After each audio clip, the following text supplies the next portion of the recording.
the worship service of Talbott Cumberland Presbyterian Church. Today I'm in the kitchen of the church and I brought some apples with me. This week, earlier in the week, I had the opportunity to go down to Cosby to the Carver's Apple Orchard, and there I purchased a number of different apples. Each day I've been slicing a different kind up and we try them out and compare them. Mark's been enjoying them as he's been grading all of his midterm papers. These apples remind us that people come with different abilities and different gifts. And today we're going to be thinking about two very special women, Mary and Martha, and how, as they followed God, they did so in different ways, and yet both are important. What a friend we have in Jesus, all our sins and griefs to bear. What a privilege to carry everything to God in prayer. Oh, what peace we often forfeit. Oh, what needless pain we bear. Oh, because we do not carry everything to God in prayer.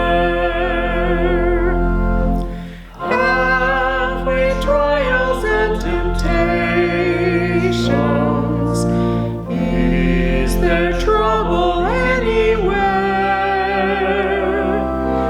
We should never be discouraged. Take it to the Lord in prayer. Can we find a friend so faithful, who will all our sorrows bear? Jesus knows our every weakness. Take it to the Lord in prayer. There's a saying that an apple doesn't fall far from the tree. It means that we're a lot like our parents. And by implication, it means that we have a lot in common with our siblings. Last week I visited my sister to help her unpack after a recent move. We discovered that we have a lot of similarities. We both drive the same car, make, model, and color, a spunky bright red Chevrolet Sonic. We both like eating pizza. And we both enjoy museums and get a kick out of finding deals at thrift stores. Today we're reflecting on a story of two sisters who shared a lot in common. They shared a common focus and goal, but went about it in two very different but important ways. These two sisters were devoted to Jesus. They followed him across the countryside and they listened to every word that he said. They even invited him into Martha's home and had something like a modern-day house church. They loved spreading the word about Jesus. And so Martha invited Jesus into her home. Luke 10:38 records, "Now as they were traveling along, he entered a village, and a woman named Martha welcomed him into her home." The context of this story is Martha's home. She was in charge of it, tending to it, repairing it, cleaning it, preparing it for special events such as this one, when Jesus was coming. Mary may have lived there as well, or she may have been visiting, but Martha felt responsible. She may have had a type A personality. You know, the type who sees something amiss and they have to make it right. The type that at the end of the meal, after the last bite is eaten, they scoop up the dishes and take them to the kitchen. They see a pile of clutter and they can't really relax until it is set straight. Some of us with this bent toward life have trouble relaxing, even when we're relaxing. I remember a little over a year ago, I was out in the front yard of an Airbnb and my kids were joking about me picking the crabgrass that I had found that had crept up into the front garden. We were on vacation at someone else's place. Do you find yourself doing that sometimes? Even when you have a spare moment, you might use it to jot an overdue note to a friend or maybe clean out a drawer, just for fun. Then there are folks who don't even notice the clutter. They can let the dishes pile up or laundry baskets overflow without even noticing them. When visiting their office, you wonder how they can find anything amidst the piles of papers, books, and memos. They can step over clutter piles with zero detection. And then there are other people who may see things that need to be done. They may notice it, but think to themselves, I can do that later. Perhaps that was what Mary was doing. Luke 10:39 continues, she had a sister called Mary who was seated at the Lord's feet, listening to his word. Mary may have been aware of what needed to be done, but she focused her total attention upon her teacher, Jesus, the rabbi from Nazareth.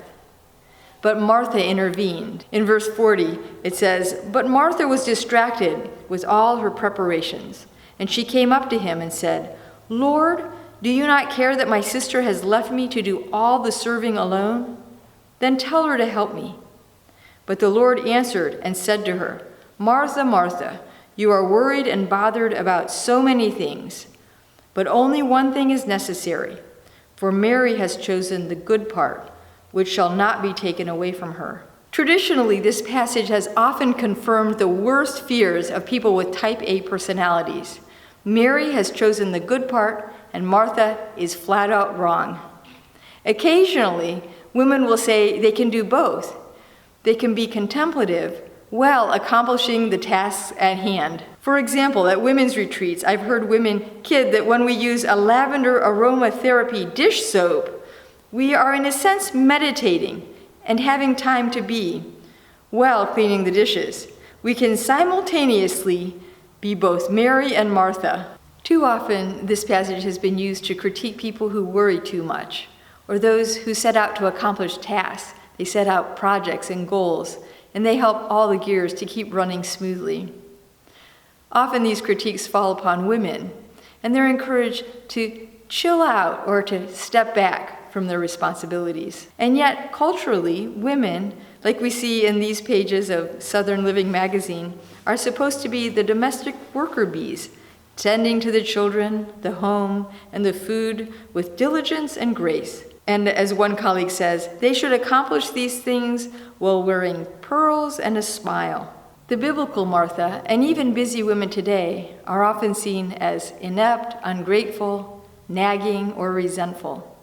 You remember the Whisk commercial reminding women that it is their responsibility to ensure that even their husband's shirt collars are spotless. The soundbite says, those dirty rings, you've tried spraying and even brushing with powders, and still you've got that ring around the collar. And then you hear those taunting words, Ring around the collar, ring around the collar, ring around the collar. Bleh. I remember my mother, a traditional 1970s homemaker, commenting quite uncharacteristically, why doesn't he just wash his neck? You know, I had seen that commercial on numerous occasions, and it had never occurred to me that the problem was not absolutely her fault. This wife took all the responsibility for the perfection of her husband's collar. So perhaps Martha was a type A personality, or perhaps she was burdened by the cultural mores of her time. But she took responsibility. Now, it might seem that a person who takes charge and accomplishes these tasks is doing a wonderful thing. And we might expect to hear the words from Jesus, "Thank you, Martha, for all that you have done. Come and join us." Yet very often this passage, has been interpreted as a good and a bad. Mary has it right, and Martha has it flat out wrong. But let's take another look at this passage in the context of Luke and in the context of Luke Acts in the greater story of the gospel. What does it mean to be a follower of Jesus? In Luke's telling of this story, which, by the way, he is the only one who includes this encounter, the context is a type of house church that met in Martha's home. Perhaps it had a fireplace like this one, these two faithful supporters of Jesus hosting him. You can imagine him enjoying hospitality and good conversation while Mary was listening. Normally, as the cultural norms dictated, Mary would have been up helping. And yet, this was a special event. And so she sat at Jesus' feet, showing deference and honor. Luke records 3 other times in his book where people sat at Jesus' feet. There was the weeping woman who was described as the person whose sins were forgiven. There was the Gerasene demoniac, and there was the cleansed leper. Luke describes people who hear the word of God. In the parable of the sower, the parable describes the good soil as being likened to people who hear the word and do it, people whose heart is open to receiving the word of God. Matthew 13:23 says, "But the seed falling on good soil refers to someone who hears the word and understands it. This is the one who produces a crop yielding 100, 60, or 30 times what is sown." And Jesus' true family are those who hear and obey the word of God. Mark 3:35 says, "Anyone who does God's will is my brother and sister and mother." Sister Martha was busy with many tasks. I've always pictured her in the kitchen or busy preparing food. In fact, some translations of the Bible put her right there in the kitchen. Eugene Peterson in the Message translation phrases it, "But Martha was pulled away by all she had to do in the kitchen." The New Living Translation puts it, "But Martha was distracted by the big dinner she was preparing." The New International Version puts it, "But Martha was distracted with all her preparations." Other texts come closer to the Greek wording. The English Standard Version says, "But Martha was distracted with much serving." The Greek text doesn't mention anything directly about a kitchen, food, or a meal. In fact, literally it says, "She was busy with much service." Here's what it looks like to translate as literally as possible.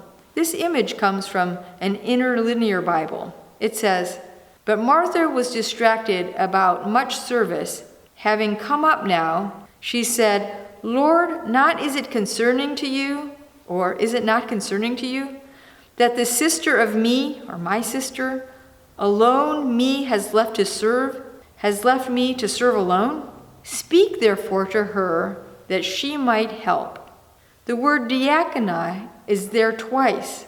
The word diakonai means serving. It can mean serving a meal or serving communion, or perhaps distributing care or financial resources. It's a term derived from the Greek. It's used in the Bible and the New Testament with different meanings. Sometimes it refers to the specific kind of help, to help anyone in need. Sometimes it means to serve tables, and at other times it refers to the distribution of financial resources. This is so interesting. Martha could have been upset about the responsibilities of serving the meals to people, or she could have been overwhelmed by caring for the needs of the people in her community, or being overburdened by the financial responsibilities of distributing the money to help people in her community. But what we do know is that she felt alone, and she wanted help. She felt if Mary helped her, it could be twice as easy. I know I've done this kind of math, that if I was raking the yard, I would think, boy, if all of us worked together, it would only take a quarter of the amount of time than for me to do it all by myself. She needed help. However she was working, however she was serving, whether it was distributing finances to people in need or helping with their aid or even preparing a meal, she needed help. She was feeling alone. I imagine she did want to go and sit at Jesus' feet as well. And yet, she felt that there were tasks that need to be done. She may have wished that she could be like Mary, or that Mary could be more like her, and they could get the job done. She's upset with Mary, and so she approaches Jesus. Jesus responds, "Martha, Martha." In Luke, you know if Jesus says someone's name 2 times, it's important. Jesus looked into her eyes and addresses her concerns. Biblical scholar Jane Terlesky points out that an intimate double vocative like this is not dismissive. It is instead a gripping connector between 2 people. I'm listening. I am focused at this moment only on you, the one who is the recipient of this focus. Mary and the other disciples, if they are there, can wait. Just like Jairus and his dying daughter waited while Jesus spoke with and healed the hemorrhaging woman in all three of the synoptic gospels. With just these two words, Jesus communicates to Martha, I hear you, I see you, I'm with you. The text confirms this when Jesus names her condition. You are troubled, anxious, distracted. Jesus understands her situation. But the biblical text also talks about the importance of doers. What good is it if you hear the word and don't do it? There are a lot of biblical witnesses to the importance of doers. What good is a tree if it doesn't bear fruit? Even Jesus described himself as one who serves. Jesus' own life reflects this delicate balance. He understood the pressure of the crowds pressing in on him so much that on occasion he boarded a boat so he could minister more effectively to them. Surely Jesus understood that hospitality in ministry means work. Anyone who's served in ministry or who's served on a lay leadership role in the church knows that it takes a lot of work. There are a lot of concerns, a lot of things to think about, a lot of needs to meet, and it can be very upsetting. But Jesus understands her, and he knows just what she's missing. In verses 41 and 42, he says, Martha, Martha, you are worried and bothered about so many things, but only one thing is necessary. For Mary has chosen the good part, which shall not be taken away from her. Jesus knew what it was like to bear the burdens of the world upon his shoulders. After all, he's Jesus. And yet, with all of his charisma and his power, he took time away to center himself in God. And that could not be taken away from him. For those of us who tend to be type A, messes can unsettle us. Not completing a task can cause anxiety, and the pressures of the undone can steal our centeredness. Our ministry pursuits to care and tend to the needs of others are necessary and are important in the eyes of God. And yet you can see how when others don't come and step alongside us, we can feel we're unraveling. It's like when our recently cleaned house is trashed within 5 minutes. Our centeredness and our sense of serenity disappears, or as Jesus points out, is stolen. And then there are others of us who are more like Mary, who are more reflective, and we're chronically listening. We're receiving the gifts of other people's ministries while the Marthas are over alongside us working. And we need to be like Jesus. We need to listen to those people and see where they need help. We need both sisters, don't we? Mary and Martha. Like Mary, we need to breathe. You know, when you're giving birth, breathing is one of the most important things to do to help you remain centered and focused. Giving birth is probably the hardest thing that you can do in your life, and it's scary as well. And so as we focus on the life-giving breath, we're able to accomplish our goal. But breathing isn't the only thing we need to do, right? We need also to push. Like Martha, we need to push for the life-giving activity of the church needs us to survive. The church needs our energy, our ideas, and our compassionate hearts as we reach out to touch other people. And so these two women show us the two sides of our walk with God, the breathing and the pushing, the reflecting and the serving. This is how we accomplish new life in the world. We breathe and push. They say the apple doesn't fall far from the tree. Our lives resemble God's work in us, and our work reflects Christ to the world. Our lives should look like Jesus, full of the busyness of serving others, of meeting the many needs around us. And our hearts should be open to recognizing and to hear the hurts and burdens of others. Our focal point is to be God. It's there that we find our centeredness and our sense of direction. And we do need to take time for quietness to listen to the heart of God. We need both of these sisters, don't we? We need to breathe and we need to push. These two beautiful sisters teach us a beautiful lesson about ministry and about life. Joy floods my soul, for Jesus has saved me. freed me from sin that long had enslaved